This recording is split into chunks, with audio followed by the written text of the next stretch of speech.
మర్త్యలోకంలోకి వచ్చిన తరువాత శరీరం పడిపోవడం అనేటటువంటిది నియమం.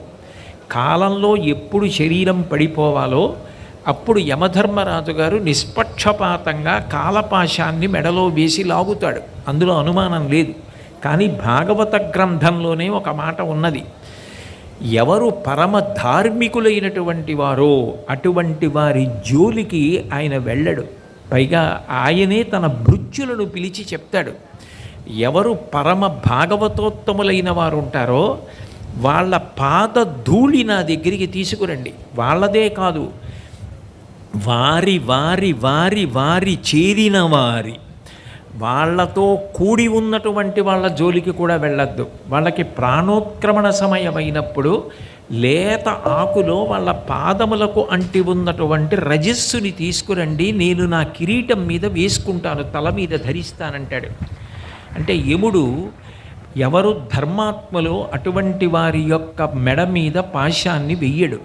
అది ఆయనకున్న నియమం.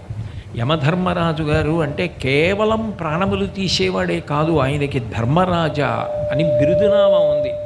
అందుకే మహాభారతంలో ధర్మమునకు ఆలవాలమైనటువంటి ధర్మరాజు గారు కానీ విదురుడు కానీ వాళ్ళందరూ ధర్మరాజు గారి యొక్క యమధర్మరాజు గారి యొక్క అంశలో వచ్చినటువంటి వాళ్ళు.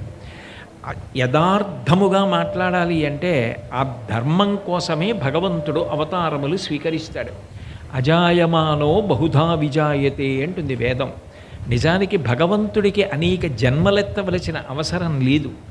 ఆయన చేసిన పాపమే ఉంది, ఆయన చేసిన పుణ్యమే ఉంది. ఆయనకి పాపము లేదు, పుణ్యము లేదు. ఆయన రెండిటికీ అతీతుడు. జన్మ కర్మచమే దివ్యం అంటాడు, నా జన్మ నా కర్మ దివ్యములు అంటాడు. మరి ఎందుకు ఒక శరీరంతో ఆయన పుడుతూ ఉండడం, ఎందుకు వస్తున్నాడు? అనేక సార్లు అనేక శరీరాలతో వచ్చాడుగా.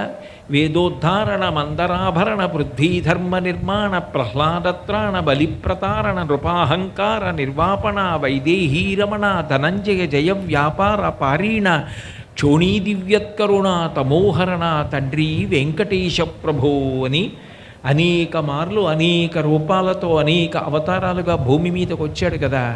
అంటే యథార్థమునకు ఆయన దేని కొరకు భూమి మీదకు ఒక శరీరంతో వస్తాడో ఆయనే చెప్పాడు. యదా యదా హి ధర్మస్య గ్లానిర్భవతి భారత అభ్యుత్థానమధర్మస్య తదాత్మానం సృజామ్యహం పరిత్రాణాయ సాధూనాం వినాశాయ చ దుష్కృతాం ధర్మ సంస్థాపనార్థాయ సంభవామి యుగే యుగే.